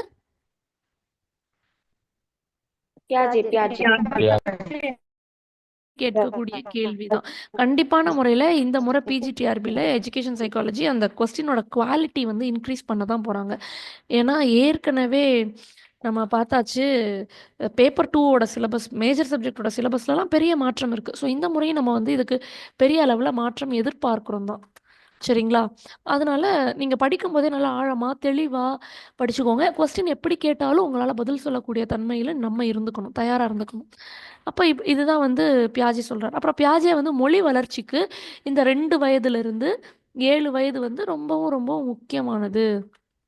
மொழி வளர்ச்சிக்கு 2 வயதுலேருந்து 7 வயது வந்து ரொம்ப ரொம்ப ரொம்ப முக்கியமான ஒரு விஷயம் அப்படின்னு சொல்கிறார். ஓகே, இதற்கு அடுத்ததாக பார்த்தீங்கன்னா இர்ரிவர்சிபிலிட்டி. இர்ரிவர்சிபிலிட்டின்னு நம்ம எதை சொல்கிறோம் அப்படின்னா, இப்போ நம்ம குழந்தைக்கு வந்து 1 2 3 சொல்லி கொடுத்துருவோம்னு வச்சுக்கோங்களேன். இப்போ குழந்தை வந்து ஃபஸ்ட் ஸ்டாண்டர்ட் படிக்குது, ஃபஸ்ட் ஸ்டாண்டர்டில் 1 2 3 சொல்லுப்பா, 10 வரைக்கும் சொல்லுப்பா சொல்லிடும், 50 வரைக்கும் சொல்லுப்பா சொல்லிடும், அழகாக சொல்லிடும். ரிவர்ஸில் சொல்லுப்பா அப்படின்னா அப்படி சொல்லி அப்படியே நிற்பாங்க. பிகாஸ் அந்த இர்ரிவர்சிபிலிட்டி தெரியாது. ரிவர்சிபிலிட்டி தெரியாது, இர்ரிவர்சிபிளில் தான் தெரியும். புரியுதுங்களா? இப்போ வந்து ஐஸ் கட்டி தான் வந்து தண்ணியாக மாறும், தண்ணி தான் திரும்ப ஐஸ் கட்டியாக மாறும், இதெல்லாம் அந்த குழந்தைங்களுக்கு புரியாது. சரியா?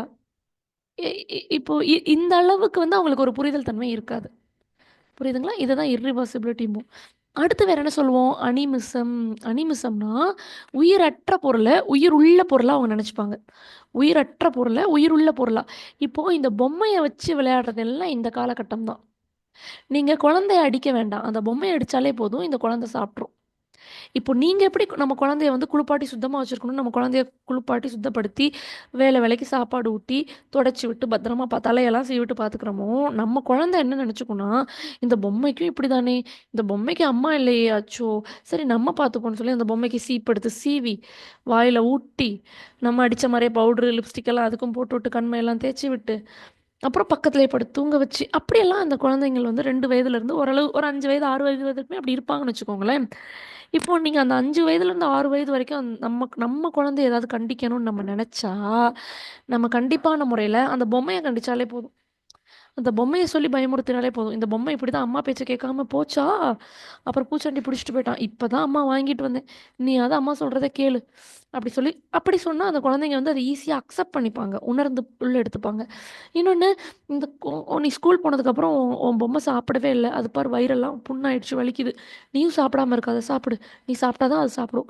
ஸோ அப்படி சொல்லி அந்த குழந்தைக்கு சாப்பாடு ஊட்டுறது. இதெல்லாம் நம்ம டாக்டிக்கலா யூஸ் பண்ணிக்க முடியும் ஆக்சுவலி பேரண்டிங்ல. பட் அனிமிசம் அப்படிங்கிறது அதான். உயிரற்ற பொருளை உயிருள்ள பொருளா நம்புறது. அவங்களுக்கும் பசிக்கும். குளிக்காட்டி அவங்களும் அழுக்காயிருவாங்க. என்ன பண்ணிடுவாங்கன்னா, இந்த குழந்தைங்க கொண்டு போய் பொம்மையை போய் தண்ணியில முக்கிருவாங்க. அது பஞ்சு பொம்மையா இருக்கும். நமக்கு அப்போ வருமே ஒரு கோவம்.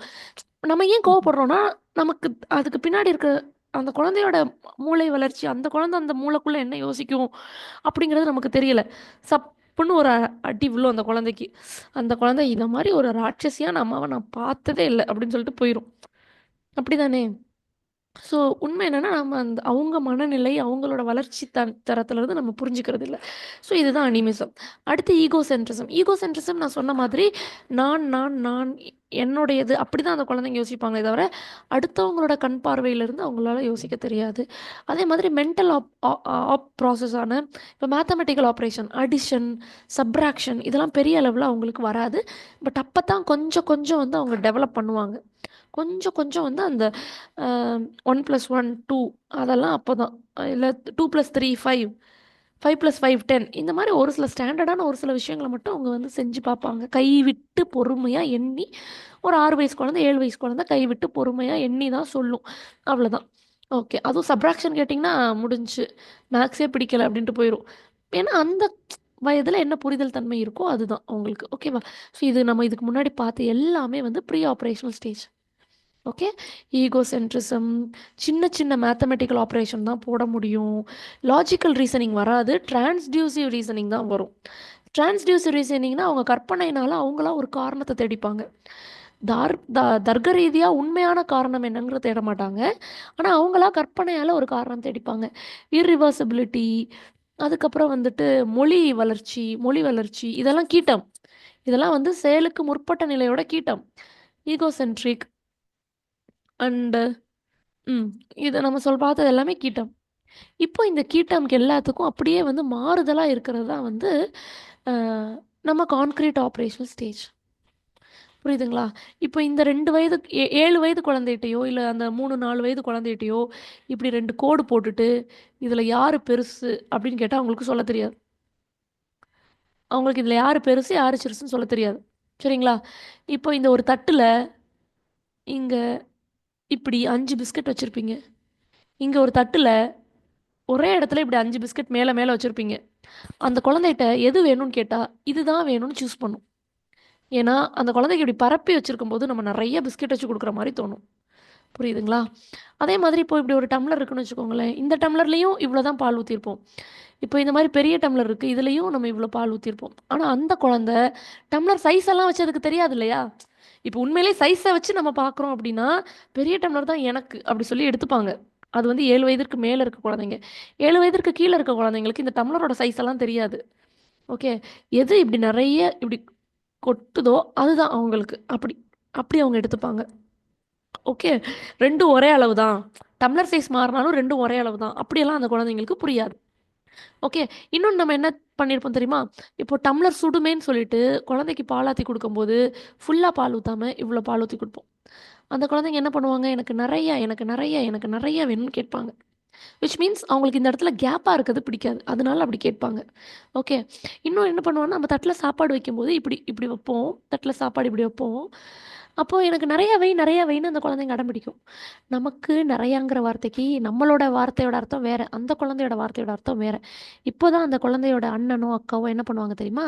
இந்த சாப்பாடை இப்படி இப்படி இப்படி தட்டி இப்படி பண்ணிடுவாங்க. ஆனால் அந்த குழந்தைக்கு ஒரே சந்தோஷம் ஆகிடும். அப்போ நமக்கு நிறைய சாப்பாடு கிடச்சிருச்சு. ஆனால் உண்மையிலே என்னென்னா, நம்ம அதை பரப்பி வச்சா அந்த குழந்தை அது நிறையா இருக்கிறதா நினச்சிக்கும். ஓகே. இதை வந்து கன்சர்வேஷன் அப்படின்னு சொல்லுவாங்க. ஓகே.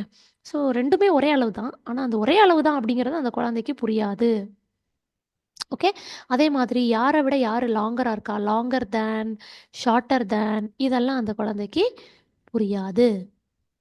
புரியுதுங்களா? லாங்கர் தேன், ஷார்ட்டர் தேன் இதெல்லாம் அந்த குழந்தைக்கு புரியாது. இதெல்லாம் வந்து செயலுக்கு முற்பட்ட நிலை. இப்போ இதற்கு அப்படியே நேர்மாறானது தான் concrete operational stage. Concrete operational ஸ்டேஜ்னா கொஞ்சம் பருப்பொருள்னா ஓரளவு கொஞ்சம் திடமாக அந்த குழந்தைங்க புரிஞ்சுக்கிற தன்மையில் வந்துடுவாங்க. 7 வயதுலேருந்து 11 வயது, இல்லைன்னா 7 வயதுலேருந்து 12 வயது. இப்போ வந்து அவங்க கரெக்டாக கான்செப்ட் படி லாஜிக்காக யோசிக்க ஆரம்பிச்சிருவாங்க. இந்த கன்சர்வேஷன் அப்படின்னு ஒரு கான்செப்ட் ஒன்று சொன்னோம் இல்லையா? பெரிய டம்ளரோ சின்ன டம்ளரோ அம்மா கொடுக்குற அளவு என்னமோ ஒன்று தான். அப்போ அதை புரிஞ்சுக்க ஆரம்பிச்சிருவாங்க, அடம் பிடிக்க மாட்டாங்க. இப்போது ஸ்கூலில் வந்து மேக்ஸ் எல்லாம் போட சொன்னால் ஓரளவு அடிஷன் சப்ராக்ஷன் அவங்களால போட முடியும். அடிஷன் சப்ராக்ஷன் இன்னும் ஒரு 10 வயசு 11 வயசுலலாம் அவங்க மல்டிப்ளிகேஷன் டிவிஷனே போட ஆரம்பிச்சிருவாங்க இல்லையா? 10 வயது குழந்தை அப்படிங்கும்போது மல்டிப்ளிகேஷன் டிவிஷனே தாராளமாக போட ஆரம்பிச்சிருவாங்க. அப்புறம் வந்துட்டு ஓரளவு அவங்களுக்கு இந்த கிளாசிஃபிகேஷன் எது பெருசு சிறுசு அரேஞ்ச் பண்ணுறது, அசெண்டிங் ஆர்டரில் அரேஞ்ச் பண்ணுறது, டிசெண்டிங் ஆர்டரில் அரேஞ்ச் பண்ணுறது, டிசெண்டிங் ஆர்டர் அசெண்டிங் ஆர்டரில் அரேஞ்ச் பண்ணுறது, எது லாங்கர் தென் எது ஷார்ட்டர் தென், எது லாங்கர் தென் எது ஷார்ட்டர் தென். அப்புறம் சீரியேஷனாலும் அதை வரிசைப்படுத்துதல் தான். கிளாசிஃபிகேஷன்னா அதை வந்து பிரிக்கிறது, கிளாஸிஃபை பண்ணுறது. இப்போ பறவைகள்லாம் ஒன்றுபடுத்துங்க, அப்புறம் வந்து ஊர்வனை எல்லாம் ஒன்றுபடுத்துங்க அப்படின்னா அவங்க படுத்திடுவாங்க எதெல்லாம் ஊர்வனை அப்படின்னு சொல்லிட்டு. பல்லி, பாம்பு அதை மாதிரிலாம் அவங்க ஒரு பக்கம் வச்சுருவாங்க, பறவைகள் ஒரு பக்கம் வச்சு அது அவங்களுக்கு பிரிக்க தெரியும். ஓகே, ரிவர்சிபிலிட்டினா இதுதான். 1லேருந்து 10 வரைக்கும் எண்ண வேண்டியது, அப்புறம் 10லேருந்து 1 வரைக்கும் ரிவர்ஸில் சொல்ல வேண்டியது, அது அவங்களுக்கு வந்துடும். ஸோ இது எல்லாமே கான்க்ரீட் கான்க்ரீட் ஸ்டேஜில் நடக்கும். புரியுதுங்களா? ஸோ கான்க்ரீட் ஸ்டேஜில் நடக்கக்கூடியது கன்சர்வேஷன். டிரான்சிட்டிவிட்டினா என்ன? இதை விட இது பெரிய கோடு, இது ஏ இது பினா A is shorter than B. B is shorter than A. So அதெல்லாம் அவங்களால புரிஞ்சுக்க முடியும். ஏன்னா 7 வயதுலேருந்து 11 வயது ஆகிட்டாங்க இல்லையா? ஸோ இதெல்லாமே கான்க்ரீட் ஆப்ரேஷனல் ஸ்டேஜ். அடுத்து வரக்கூடியது என்ன ஸ்டேஜ் அப்படின்னா formal operational stage. Formal operational stage அப்படிங்கிறது 12 வயது 11 வயதிற்கு மேலே. இப்போ தான் அவங்க வந்து அப்ஸ்ட்ராக்டாக திங்க் பண்ண ஆரம்பிப்பாங்க. அப்ஸ்ட்ராக்ட்னா கண்ணுக்கு தெரியாத விஷயங்களை யோசிக்கிறது. கண்ணுக்கு தெரியாத விஷயங்கள். இப்போ நுண்கிருமின்னு ஒன்று இருக்குது, மைக்ரோ ஆர்கானிசம்னு ஒன்று இருக்குன்னா அப்படியா அப்படின்னு அவங்க யோசிக்க பாருங்க. அப்புறம் வந்துட்டு விர்ச்சுவலாக கற்பனையில் இப்போ ஒரு விஷயம் சொல்கிறோம். இந்த கரண்ட் வந்து இந்த வயரில் பாஸ் ஆகுதுன்னா ஒரு 12 வயசு 15 வயசு குழந்தைக்கு ஓகே, அதால் புரிஞ்சுக்க முடியும் இந்த வயரில் கரண்ட் வருதுன்னு.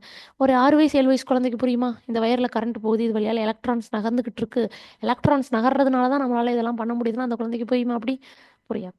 ஸோ அப்போ கண்ணுக்கு தெரியாத ஒரு சில விஷயங்கள்லாம் நம்ம சொல்லும்போது அந்த குழந்தைங்க ஓகே ஓகே ஓகே அப்படி சொல்லி புரிஞ்சுப்பாங்க. ஸோ இங்கே பருப்பொருள் கான்க்ரீட் அப்படின்னா கண்ணால் பார்க்கணும், கையால் தொடணும், ஃபிசிக்கலாக அந்த உருவம் வந்து நமக்கு முன்னாடி இருக்கணும். இப்போ நம்ம பில்டிங் கட்டியிருக்கோம், செங்கல் சிமெண்ட்டு சுவரெல்லாம் தொட்டு பார்க்க முடியும், கதவு ஜன்னல்லாம் தொட்டு பார்க்க முடியும், அது ஃபிசிக்கல், ஏன்னா அது கான்க்ரீட். புரியுதுங்களா?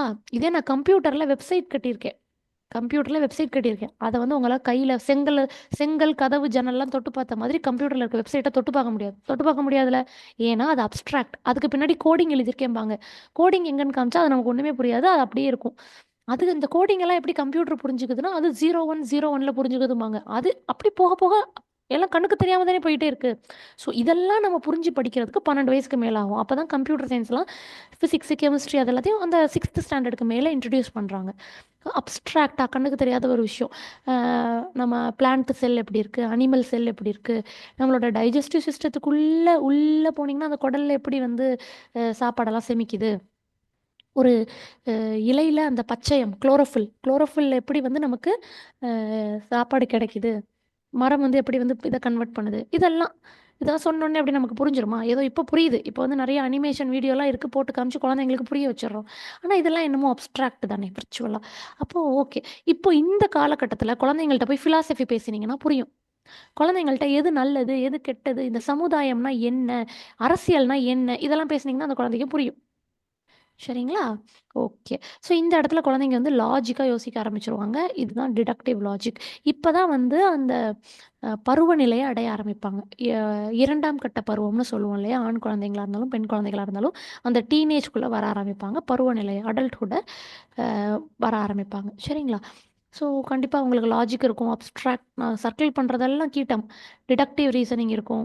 இதை வந்து ஹைப்போதெட்டிக்கல் டிடக்டிவ் ரீசனிங். ஒரு விஷயத்த முழுசாக தெரிஞ்சால் நம்பி அப்படி செய்வாங்க, இல்லாட்டி கூட ஒரு யூகத்தின் அடிப்படையில் செய்ய ஆரம்பித்து அது சரியாக தப்பான்னு சோதிக்கிற அளவுக்கு அந்த உண்மையை தெரிஞ்சுக்கிற அளவுக்கான அறிவு வந்து இருக்கும். நல்ல கற்பனை புதுமையான சிந்தனைகள் வந்து தோன்றும், நல்ல புதுமையான சிந்தனைகள் தோன்றும். கன்வர்ஜென்ட் அப்படின்னா இதுதான் கன்வர்ஜென்ட். பல சிந்தனைகளை ஒரு மையப்புள்ளியில் வைக்கிறது கன்வர்ஜென்ட் திங்கிங். சரிங்களா? ஒரு விஷயத்திலிருந்து பல விதமாக யோசிக்கிறது டைவர்ஜென்ட். ஓகே, இந்த 2 விதமான திங்கிங்குமே நல்லா வளர்ந்துருக்கும். தத்தி தத்தி மொழி பேச தெரியாமல் வளர்ந்த அந்த குழந்தைகள் அப்படி தானே நம்மளும் வளர்ந்தோம், அப்படி தானே நம்ம குழந்தைங்களும், அப்படி தானே நம்ம அம்மா அப்பாவும், எல்லாருமே அப்படி தானே. ஸோ மனிதர்கள் மட்டும் அப்படி, ஆடு மாடு அப்படி கிடையாது. ஏன்னா பிறந்த ஒரு 10 நிமிஷம் 1/4 மணி நேரத்தில் அது துள்ளி குச்சி ஓடி போயிடும். சின்ன பிள்ளையா இருக்கும்போது அது வைக்கல் புல்ஸ் போட்டாலும் சாப்பிட்டுக்கும், அப்படின்லாம் எல்லாமே பண்ணிக்கும். ஒரு 10 டேஸில் வைக்கப்புல் போட ஆரம்பிச்சிடுவாங்க, அப்படியே சாப்பிட்டு வந்துடும். 1 மந்த் 2 மந்த்தில். நமக்கு அப்படி கிடையாது.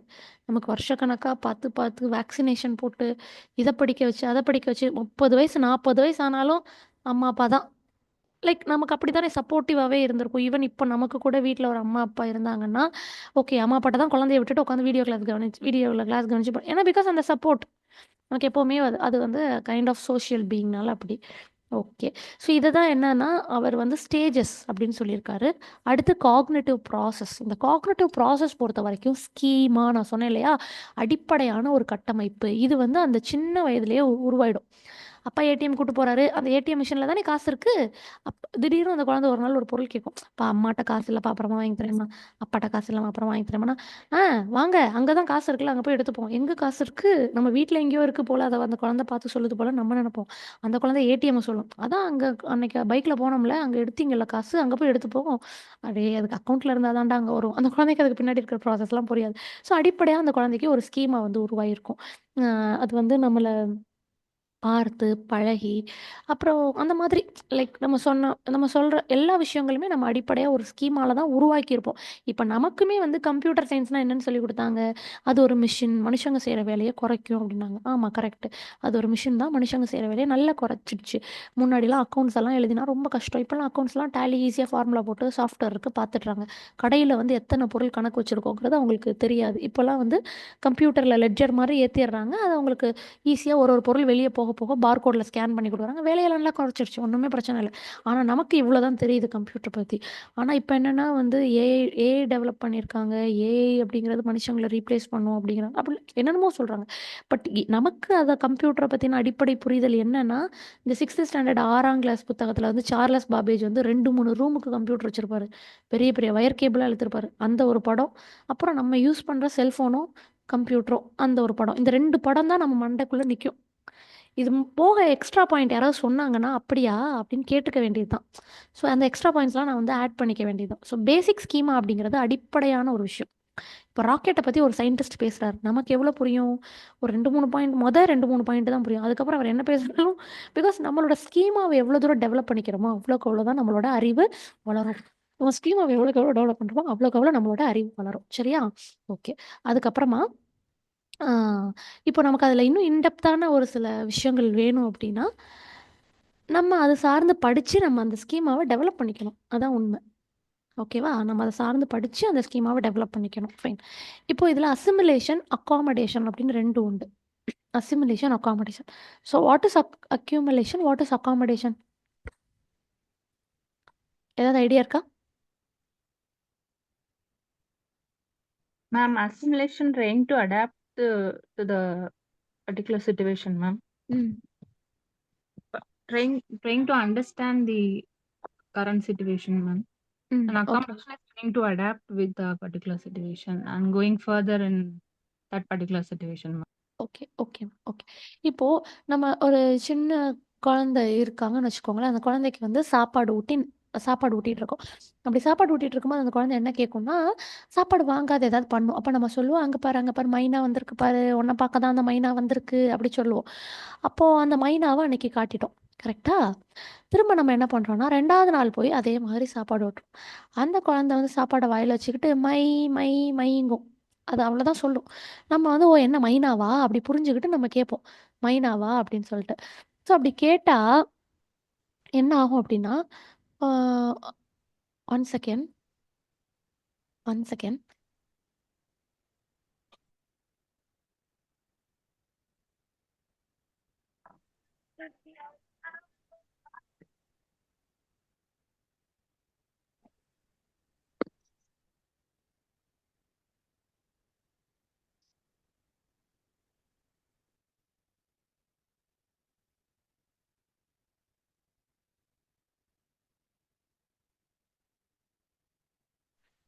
ஓகே. ஸோ இப்போ okay. Will continue. So second டேவும் நம்ம சாப்பாடு ஊட்டும்போது, அந்த குழந்தை என்ன பண்ணும் அப்படின்னா, அதே மாதிரி மை மை அப்படி சொல்லுவாங்க. அப்ப நம்ம என்ன புரிஞ்சுப்போம், மைனாவ தான் சொல்றாங்கன்னு நெனச்சுட்டு, எங்க அந்த மைனா அப்படிங்கிற மாரி நம்ம தேடுவோம். சரிங்களா? அப்ப உண்மையிலேயே வந்து அங்க ஒரு காக்கா வந்து உட்காந்துருக்கும். ஆனா அந்த குழந்தைக்கு வந்து அந்த காக்காவுக்கும், மைனாவுக்கும் வித்தியாசம் தெரியாது இல்லையா? உடனே அந்த அந்த குழந்தைகிட்ட நம்ம சொல்லுவோம், "மைனா இல்ல பாப்பா, இதுக்கு பேரு காக்கா." அப்படி சொல்லுவோம். அப்ப அந்த குழந்தை அத காக்கா. ஸோ ஃபர்ஸ்ட்டு டைம் அந்த குழந்தைக்கு வந்து ஒரு இமேஜ் கிடைச்சிருக்கும். அந்த இமேஜ வந்து அந்த குழந்தை மைனான்னு சேவ் பண்ணியிருப்போம். செகண்ட் டைம் அந்த குழந்தைக்கு வந்து ஒரு இமேஜ் கிடைச்சிருக்கும். அந்த இமேஜ வந்து காக்கா அப்படின்னு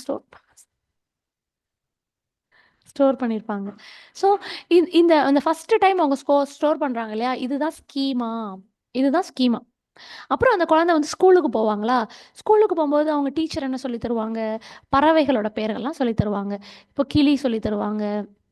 அப்புறம் ஏதாவது மயில் அந்த மாரி நெறைய சொல்லி தராங்கன்னு வச்சுக்கோங்களேன். அப்போ அந்த குழந்தைங்க அது வந்து இப்படி ஒரு பாக்ஸ் மாதிரி இருக்குன்னா, அந்த குழந்தை வந்து இது மைனா, இது காக்கா, இது கிளி, இது மயில். ஏன்னா எல்லாமே பறவைகள் தானே! இப்ப எப்படி நம்ம வந்து ஒரு கபோர்ட்ல துணி அடுக்கி வைக்கிறோம். நம்ம கபோர்ட்ல இப்போ நம்ம கல்யாண சேலை, இல்ல ரொம்ப ஸ்பெஷலான ஒரு சில இந்த லாஸ்ட்டா தீபாவளிக்கு எடுத்த புது ட்ரெஸ் எல்லாம் என்ன பண்ணியிருப்போம்னா, தனியா வச்சிருப்போம். அக்கேஷனலா எங்கேயாவது போனா போட்டுக்கலாமேன்னு. ரெகுலரா குழந்தைங்க ஸ்கூலுக்கு போடுற யூனிஃபார்ம், வீட்ல ரஃப்யூஸ்க்கு போடுற துணி அது எல்லாமே நம்ம பார்த்தோனே எடுக்கிற மாதிரி வச்சிருப்போம். ஸோ இப்ப நம்ம எப்படி பிரிச்சு வைக்கிறோம்? அதே மாதிரி தான் நம்ம மூளைக்குள்ளேயும் நம்ம ஒரு சில விஷயங்கள பிரிச்சு வைப்போம். அப்படி பிரிச்சு வைக்கிறதுக்கு பேரு தான் இந்த ஸ்கீமா, அசிமிலேஷன், அக்காமடேஷன் இது எல்லாமே வந்து நமக்கு தேவையான ஃபைல தேவையான நேரம் எடுக்கணும் இல்லையா? தேவையான ஃபைல தேவையான நேரம் எடுக்கணும் இல்லையா? அதுக்காக நம்ம இப்படி பிரிச்சு வைக்கிறதா. இப்போ குழந்தைக்கு வந்து ஒரு நம்ம 2 வயசு குழந்தைக்கு சாப்பாடு ஊட்டிட்டு இருக்கும்போது, அது பொறுமையா மைனான்னு சொல்லுது. மறுநாள் காக்காவ பார்த்தும் மைனான்னு சொல்லுது. அப்ப நம்ம தெளிவுபடுத்துறோம். "இல்ல பாப்பா, இது வேற, அது வேற. இது மைனா, அது காக்கா. இது பார்த்தியா மூக்கு வந்து மஞ்ச கலர்ல இருக்கு. அதுக்கு வந்து மூக்கு வந்து கருப்பு கலர்ல இருக்கு. இது குட்டியா இருக்கு. அது பெருசா இருக்கு." இதெல்லாம் நம்ம சொல்லி அந்த குழந்தைக்கு புரிய வைக்கிறோம். இத தாண்டி அந்த குழந்தை ஸ்கூலுக்கு போம்போது, மேம் வந்து "இதெல்லாம் பறவைகள். இந்த பறவைகள் எல்லாம் பறக்கும்." அப்படின்னு சொல்றாங்க. அப்புறம் "இந்த பறவைகள் எல்லாம் முட்டையிடும்." அப்படின்னு சொல்றாங்க. சரிங்களா? "இந்த பறவைகள்லாம் முட்டையிடும்." அப்படின்னு சொல்றாங்க. அப்போ ஓகே அந்த குழந்தைக்கு ஏதோ ஒண்ணு புதுசா புரிஞ்சிருக்கு. அப்புறம் அவங்க மேம் என்ன சொல்றாங்கன்னா, சிங்கம், புலி இதெல்லாம் சொல்றாங்க. அப்போ சிங்கம், புலியெல்லாம் அந்த மேம் காட்டுறாங்க. That is okay. ஆனா அந்த சிங்கம், புலிய அந்த குழந்தையால இந்த இடத்துல வந்து போட்டு ஞாபகம் வச்சுக்க முடியாது. ஏன் தெரியுமா? ஏன்னா, அந்த சிங்கமோ, புலியோ வந்து பறவைகள் கிடையாது. இதெல்லாம் விலங்குகள். இல்லையா? காடுல வாழக்கூடிய விலங்குகள்.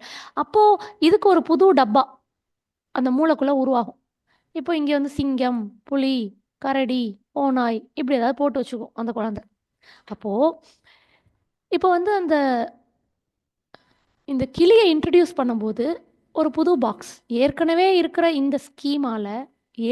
இருக்கிற ஸ்கீமால நல்லா கவனிக்கணும். ஏற்கனவே மைனானா என்னன்னு அந்த குழந்தை நம்ம சொல்லிக் குடுத்துருக்கோம். காக்கானா என்னன்னு சொல்லிக் குடுத்துருக்கோம். ஸ்கூல்ல போனோனே டீச்சர் கிளின்னு ஒரு புது வார்த்தைய சொல்லிக் குடுக்குறாங்க. அப்போ நம்ம சொல்லும்போதே அந்த குழந்தைக்கு ஒரு ஸ்கீமா உருவாயிடும். அடுத்து இருக்கிற இந்த எக்ஸிஸ்டிங் ஸ்கீமா சரிங்களா? இந்த எக்ஸிஸ்டிங் ஸ்கீமால கிளிய வந்து அவங்க போடும் பொழுது, அதுக்கு பேரு அசிமிலேஷன். புரியுதுங்களா?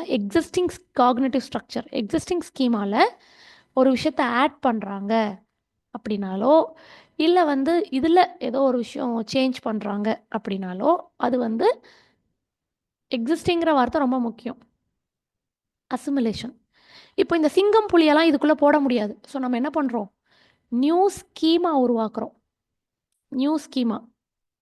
இல்லன்னா இருக்கிற ஸ்கீமாவ நமக்கு தகுந்த மாதிரி சேஞ்ச் பண்ணி வைக்கிறோம். Schema changing, new schema, adding new information. இது எல்லாமே accommodation. Can able to get me? நான் சொல்றது புரியுதுங்களா உங்களுக்கு? அதே சொன்னீங்க மேம், அசிமிலேஷன்லயும் வருது. இல்ல மேம். அசிமிலேஷன்ல வந்துட்டு எக்ஸிஸ்டிங் காக்னிட்டிவ் ஸ்ட்ரக்சர் அது ரொம்ப முக்கியம். இங்க வந்து நியூ காக்னிட்டிவ் ஸ்ட்ரக்சர். மேம் அதாவது அனிமல்ஸ் அப்படின்ற பொழுது நம்ம திருப்பி நியூவா ஒன்று கிரியேட் பண்ணாதான் உங்க மைண்ட்ல ஸ்டோர் ஆகும்.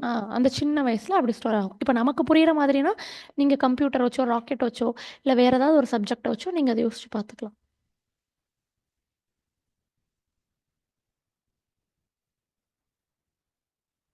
அதுக்கப்புறம் கொஞ்சம் வளர்ந்ததுக்கப்புறம் இவங்க எல்லாருமே விலங்குகள் அப்படின்னு போடுவாங்க. அந்த விலங்குகளுக்குள்ள பாலூட்டி, அப்புறம் முட்டையிட்டு குஞ்சு பொரிக்கிறது, ஊர்வன, நிலத்துல நடப்பன, காட்டுல வாழ்றது, வீட்ல வாழ்றது, அப்புறம் தாவரங்கள சாப்பிடுறது.